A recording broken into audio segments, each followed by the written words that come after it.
కృష్ణకుమారి గారు నమస్తే అండి. నమస్తే అండి. మేడం, ఎన్నికలు రెండు దశలు అయిపోయినాయి. అంటే మొత్తం 6 దశలు కదా, మూడో వంతు అయిపోయినట్టే ఎన్నికల దీనిలో. అంటే కొంచెం అనాలిసిస్ చూస్తే, అనాలిసిస్ సరే కాసేపు పక్కన పెడితే బాడీ లాంగ్వేజ్ చూస్తే మేడం, బీజేపీ వాళ్ళది, ఇండియా కూటమి వాళ్ళది, బీజేపీ వాళ్ళు నిర్మోహమాటంగా ఒప్పుకునేది ఏంటంటే 2019లా అయితే లేదు అని ఎన్నికలు జరగడానికి ముందరే ఒప్పేసుకున్నారు వాళ్ళు. సో 2019తో పోల్చలేము. వాళ్ళు కనీసం 2014 ఉంటుందని బరిలోకి దిగారు. చూస్తా ఉంటే వారికి 2004 గుర్తుకొస్తుంది అనేది గట్టిగా వినిపిస్తోంది. అంటే ఇప్పుడు మూడు ఎలా ఉంది మేడం? మీరు 2004 కూడా దగ్గరగానే చూసుంటారు ఎలక్షన్స్. అప్పుడు ఇండియా షైనింగ్ అని క్యాంపెయిన్తో వెళ్ళారు. ఇప్పుడు 2024, 2 దశాబ్దాల తర్వాత ఇప్పుడు కూడా బోల్డ్ అంత అభివృద్ధి జరిగిపోయింది, ఉద్యోగాలు ఇచ్చేసామని అటువంటివి చెప్పట్లేదు. కేవలం హిందూ ముస్లిం ఇండియా కూటమి వస్తే మీ ఆస్తులు బీజేపీకి పనిచేస్తారు, మీ తాళిబొట్లు తీసుకెళ్ళి మీ ఆస్తులు ముస్లింలకు పనిచేస్తారు, మీ తాళిబొట్లు తీసుకెళ్ళి ముస్లింలకు ఇచ్చేస్తారు. ఇటువంటి వాటికి దిగుతున్నారు మోడీ గారు ప్రచారంలో. ఎలా చూస్తారు ఈ మొత్తం వ్యవహారాన్ని? అంటే ఇంకా ఇంకా మాట్లాడటానికి ఏమీ లేనప్పుడు ఒక సినిమా డైలాగ్ ఉంది, మాటలు లేవు మాట్లాడుకోవటాలు లేవు అని. ఆ టైప్ లో అయిపోయాడండి మోడీ. అసలు ఏం మాట్లాడాలో అర్థం కావట్లా. అసలు ఈ మధ్య అమిత్ షా కూడా మాటలు తగ్గించాడు, మీరు గమనిస్తే. పైగా అసలు వీళ్ళిద్దరే కాకోకుండా బీజేపీలో నలుగురు మాట్లాడగలిగే స్పోక్స్ పర్సన్స్ కానీ అట్లాంటి వాళ్ళని ఎవరిని కూడా వీళ్ళు డెవలప్ కానివ్వాల. ఒక రకంగా ఏదన్నా ఒక సందర్భం వచ్చినప్పుడు ఆర్థిక విషయాలు మాట్లాడాలి అంటే నిర్మలా సీతారామన్తో 4 అబద్ధాలు ఆడించటం, ఇట్లా చేసుకుంటా వచ్చారు తప్పితే వాళ్ళు పెద్దగా ఎవరిని అంత ఇదిగా ఎదగనివ్వకపోయేసరికి ఏం జరిగిందంటే ఇప్పుడు హఠాత్తుగా అవసరం అయితే ఎట్లా అవుతుందండి? ఇప్పుడు నలుగురు సందర్భం వచ్చినప్పుడు కమ్ముకుని మాట్లాడగలగాలి. ఆ పరిస్థితి లేదు ఇవాళ. ఇవాళ ఒక 4-5 పరిస్థితులను గనక మనం ఎనలైజ్ చేసుకుంటే, ఆ మధ్య బీహార్లో 35,000 రైల్వే ఉద్యోగాలకి అప్లై చేయమని నోటిఫికేషన్ ఇస్తే 1,30,00,000 మంది అభ్యర్థులు తొక్కుకుంటా తోసుకుంటా అప్లికేషన్లు పెట్టారు. లెక్కేయండి ఇంకా ఆ పరిస్థితి ఏంటి అని. పైగా అంటే ఎంత డెస్పరేట్ కండిషన్ లో భారతదేశం ఉందో మనకి దాన్ని బట్టి అర్థమైపోతుంది. అంటే యువత ఉద్యోగం కావాలనుకునే వాళ్ళు ఎలాంటి పరిస్థితిలో ఉద్యోగాల కోసం ఎంత దాన్ని ఏమంటారంటే, ఇక ఈ ఉద్యోగం రాకపోతే చావో రేవో, ఓ పక్కన వ్యవసాయం చేసుకుందామంటే వ్యవసాయం చేసుకోలేని పరిస్థితులు. అంటే వ్యవసాయానికి కావలసిన పెట్టుబడి విపరీతంగా పెరిగిపోవటం వల్ల లాభదాయకంగా లేని పరిస్థితుల్లో, విధి లేని పరిస్థితుల్లో వాళ్ళు వ్యవసాయాన్ని ఆ వేడాల్సి వస్తుంది. పోనీ చిన్న చిన్న పరిశ్రమల్లో పనులు చేసుకుందాము అనుకుంటే ఈ వీళ్ళు చైనా మీద చెప్పే కబుర్లన్నీ అబద్ధాలు అని చాలా సార్లు తేలిపోయింది. ఎందుకంటే చైనా వస్తువులు మన దేశంలోకి దిగుమతి అవుతున్నాయి. ఇప్పుడు అదే వస్తువు మన భారతదేశంలో గనక తయారు చేయాలి అంటే గనక మనకి ప్రొడక్షన్ కాస్ట్ ఎక్కువ అవుతుంది. మరి ప్రొడక్షన్ కాస్ట్ ఎక్కువ అవుతున్నప్పుడు ధర కూడా ఎక్కువనే ఉంటది. కానీ చైనా నుంచి మనకి తక్కువ ధరతోటి, అంటే నాణ్యతను పోల్చుకునేంత అవకాశం ప్రజలకు ఉండదు, పేదవాళ్ళకి. అంటే చిన్న చిన్న వస్తువుల గురించి నేను చెప్తున్నా, పెద్ద విషయాల గురించి కాదు. మరి ఈ పరిస్థితుల్లో వీళ్ళు ఏం చెప్తున్నారు? చైనా నుంచి మేమేమి దిగుమతి చేసుకోము అని చెప్తున్నారు. కానీ పోయిన సంవత్సరం మీరు ఒకసారి గమనిస్తే గనక జాతీయ జెండాలు ప్రతి ఇంటికి ఎగరాలి అని చెప్పి ఒక ప్రోగ్రాం పెట్టారు ఎవరో బీజేపీ వాళ్ళు. పెట్టి ప్రతి ఇంటికి జెండా కట్టాలి, కట్టకపోతే వీడు దేశభక్తుడు కాదు అని నిర్ణయించేశారు వాళ్ళు. ఇక అందుకని ఎవరికి వాళ్ళు దేశభక్తి నిరూపించుకుందాం అని చెప్పి పొలోమని జెండాలు కొనుక్కొచ్చేసేసుకుని ప్రతి ఇంటికి కట్టేసుకున్నారు. భయంతో కట్టారు. ఇప్పుడు జెండా కడితేనే భక్తి అనే మాట అనడం చాలా దుర్మార్గం అసలు. సరే, అయ్యేసరికి ఇంత చేసి లాగి కూపీ లాగితే తేలింది ఏంటి అంటే ఆ జెండాలు చైనా నుంచి వచ్చాయి.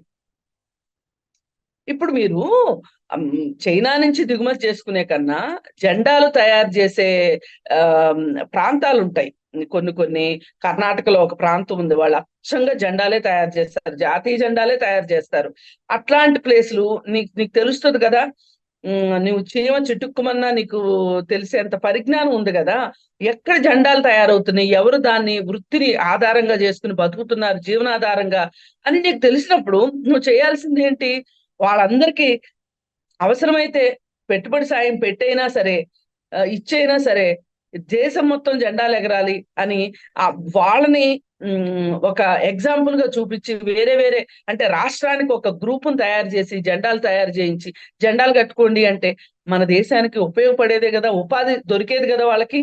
ఇటు జాతీయ భావం ఉండేది, దేశభక్తి ఉండేది, మీరు అన్న దేశభక్తి ఉండేది, వాళ్ళకి ఉపాధి దొరికేది. కానీ నువ్వు చేసింది ఏంటి?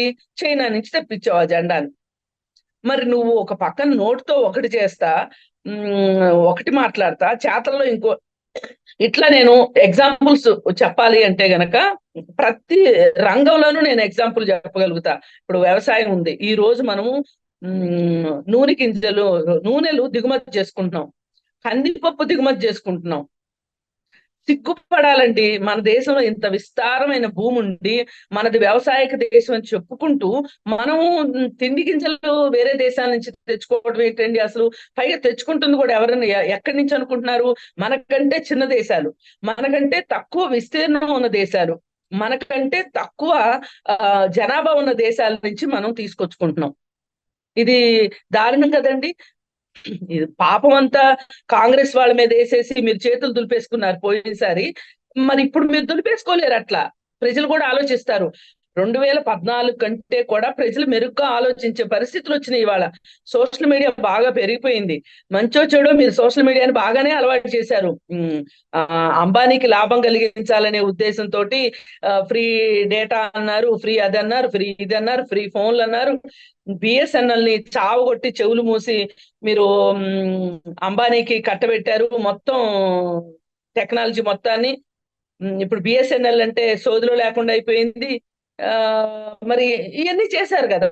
మరి ఇవన్నీ చేసినప్పుడు ప్రజలకి అంత అందుబాటులోకి వచ్చిన తర్వాత సమాచారం తెలియకుండా ఉంటుందా? మరి సమాచారం తెలిసిపోతుంది. మరి ఇంకా నువ్వు చెప్పింది ఏంటి? పోయినసారి అవినీతి గురించి భ్రష్టాచారం అని మాట్లాడావు. ఇవాళ భ్రష్టాచారం గురించి మాట్లాడు. మరి నీ భ్రష్టాచారం ఏంటో మేము చెప్తాము జనాలకి. ఆల్రెడీ చెప్పగలిగిన వాళ్ళని చెప్తున్నాం భ్రష్టాచారాల గురించి, నువ్వు చేసిన భ్రష్టాచారాల గురించి. మొత్తం దేశ సంపద మొత్తం తీసుకెళ్లి గుజరాత్ వాళ్ళకి దోచిపెడుతున్న సంగతి మేము చెప్తూనే ఉన్నాం. ఒకళ్ళు కాకపోతే ఒకరికైనా వినపడుతుంది, ఒకళ్ళు కాకపోతే ఒకరికైనా కనపడుతుంది. ఈ వినపడిన వాళ్ళు కనపడిన వాళ్ళు చెప్తారు. ఇంకా దారుణం ఏంటంటే అండి, ఇవాళ ఒక్క నిరుద్యోగులు కళ్ళు తెరిస్తే అసలు మోడీ సోదిలో లేకుండా పోతాడు. పోయినా పర్వాలేదు అనుకుని వెళ్తున్నారు. అంటే వాళ్ళ ఉద్దేశం ఏంటంటే ఒకవేళ మన అదృష్టం బాగా రాసుంటే దేవుడు మనం అక్కడికి వెళ్తాము, 4 డబ్బులు వస్తాయి, బతికుంటేనేమో ఆ డబ్బులు తింటూ బతకొచ్చు, చచ్చిపోతే చచ్చిపోతాము అని. అంటే మొన్న ఇంకొక పాయింట్ ఉంది మేడం ఇక్కడే మీకు. గాజాలో అక్కడ బహుశా అక్కడ కనుక పాలస్తీనా ఏర్పడితే వీళ్ళకి పౌరసత్వం కూడా వస్తుంది. యుద్ధంలో పనిచేశారు.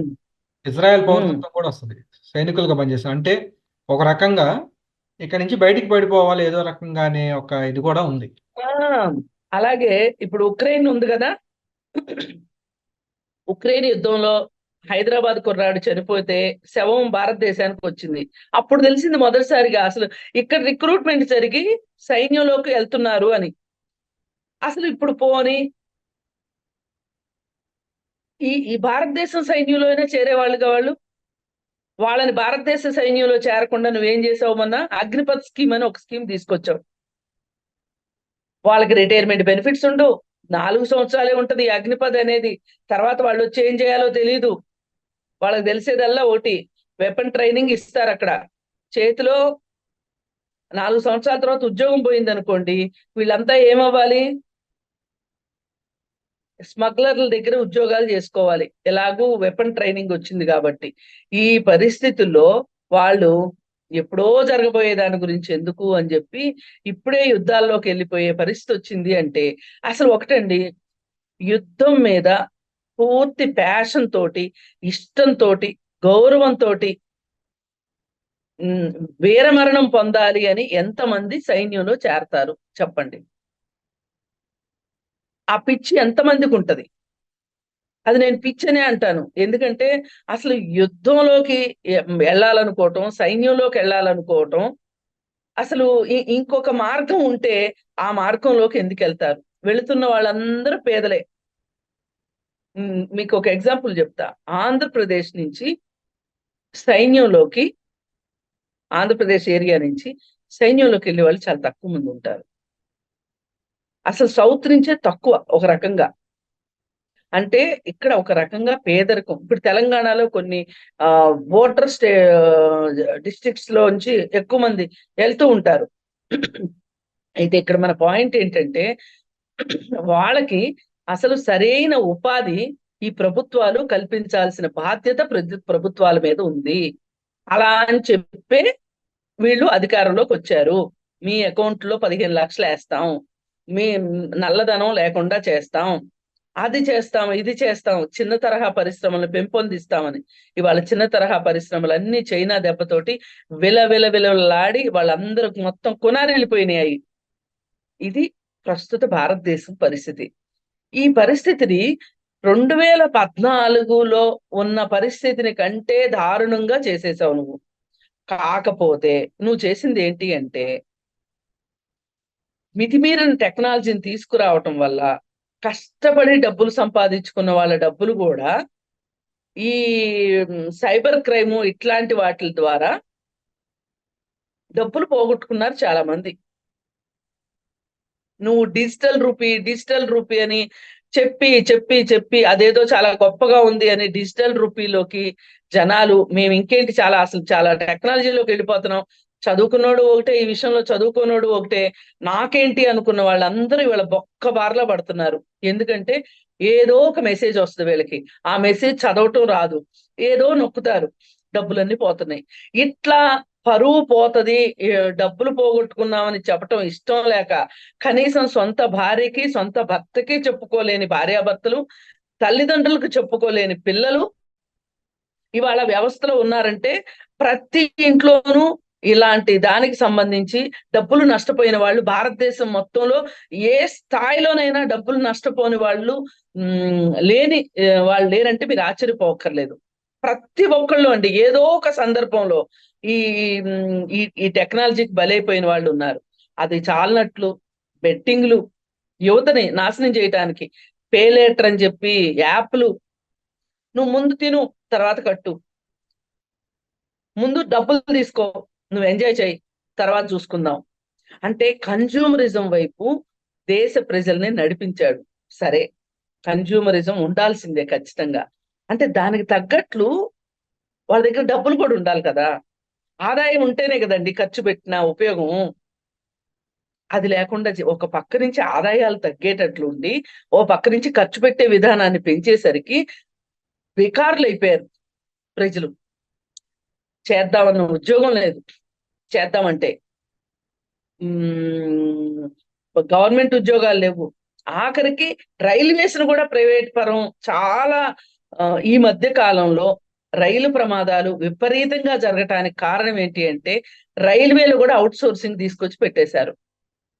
మరి ఇవన్నీ చేయడం వల్ల ఏం జరుగుతుంది అంటే, ఇవాళ ప్రజలు మా పరిస్థితి ఏంటి, మేము ఇట్లా అయిపోయామేంటి, మమ్మల్ని ఏదో పైకి తీసుకొస్తాను, అచ్చేదిన్ని అని చెప్పి మమ్మల్ని చెప్తే మేము ఉన్నదానికంటే మెరుగవుతాము అనుకుంటే మమ్మల్ని దిగజారేటట్లు చేసేశాడు మోడీ అనే ఫీలింగ్ లో ప్రజలు ఇవాళ ఉన్నారు. ఇంకా అందుకని ఏం చేస్తున్నాడు మోడీ, ఇక ఆ నినాదాలన్నీ పక్కన పెట్టేసేసి, ఇవన్నీ మాట్లాడితే ఉపయోగం లేదు, అన్నిటికీ కౌంటర్లు రెడీగా ఉన్నాయి, అందుకని ఒక భక్తి కౌంటర్ తెరిచాడు. ఈ భక్తి కౌంటర్ లో ఆ కౌంటర్ లోనే మాట్లాడుతున్నాడు, దాని చుట్టూతోనే మాట్లాడుతున్నాడు. మళ్ళీ ఇంకొకటి మతం అనే కౌంటర్ని తెరిచాడు. ఇప్పుడు భక్తి కౌంటర్ కూడా ఒక రకంగా మూతపడిపోయినట్టు అయిపోయింది. ఎలాగూ గుడి వచ్చేసింది, అయోధ్యలో గుడి కావాలనుకున్న వాళ్ళకి గుడి వచ్చేసింది, ఇంకేంటి. అందుకని ప్రజలు ఆ విషయంలో కూడా కొంచెం పక్కదోవ పడుతున్నారని అర్థం కాగానే ఏం చేశాడంటే దానికంటే మంచిది ఇంకొకటి పట్టుకురావాలని చెప్పి ఈ ఇంకో కౌంటర్, మతం కౌంటర్ తీసుకొచ్చాడు. ముస్లిం కౌంటర్, ముస్లింలకు వ్యతిరేకంగా, క్రైస్తవులకు వ్యతిరేకంగా ఆ కౌంటర్ తెరిచాడు. ఆ కౌంటర్ తెరిచి మామూలుగా ఇమ్మీడియట్ గా ఎవరికైనా అనిపించేది ఏంటి, నా ఆస్తి పోతదేమో అంటే నాకు ఎంత టెన్షన్ వచ్చేస్తుంది. అందుకని ఏం చెప్తున్నారు, కాంగ్రెస్ వాళ్ళు వస్తే మీ ఆస్తులు తీసేసుకుని ముస్లింలకు పంచిపెడతారు. వాళ్ళ తాత దగ్గర నుంచి వాళ్ళందరూ ముస్లిం పక్షపాతులు, అసలు వాళ్ళు ముస్లింలు అని చెప్తున్నారు. ఇందిరాగాంధీ ముస్లిం అని ప్రచారం చేస్తున్నారు. ఇందిరాగాంధీ భర్త ఎవరైతే ఉన్నారో ఆయన పార్సీ అతను, కానీ అతన్ని ముస్లిం అని చెప్తున్నారు. ఇలా రకరకాలుగా అసలు ఆ చరిత్రని మార్చటంలో బీజేపీ వాళ్ళు సిద్ధహస్తులాగా తయారయ్యి అందరినీ ఇలా చేసి ఇప్పుడు అసలు సాక్షాత్తు మీకు అసలు మంగళసూత్రాలు కూడా ఉండవు. మంగళసూత్రాలు కూడా అంటే ఆడవాళ్ళు మంగళసూత్రాన్ని చాలా పవిత్రంగా, అది ఒక గౌరవప్రదంగా, లేదు అంటే వాళ్ళ ఐదోతనానికి చిహ్నంగా మహిళలు దాన్ని అసలు కొంతమంది అయితే అసలు మంగళసూత్రాన్ని బయటికి తీరు, హాస్పిటల్స్ లో తీయమంటే కూడా తీయరు తొందరగా. అలాంటి ఒక సెంటిమెంట్ మీద పడుతున్నాడు. కానీ ఒక్కటే అర్థం కావాల్సింది ఏంటి అంటే ఈ సెంటిమెంట్లు తిండి పెట్టవు అని చెప్పి గత 10 సంవత్సరాల్లో నిరూపణ అయ్యింది.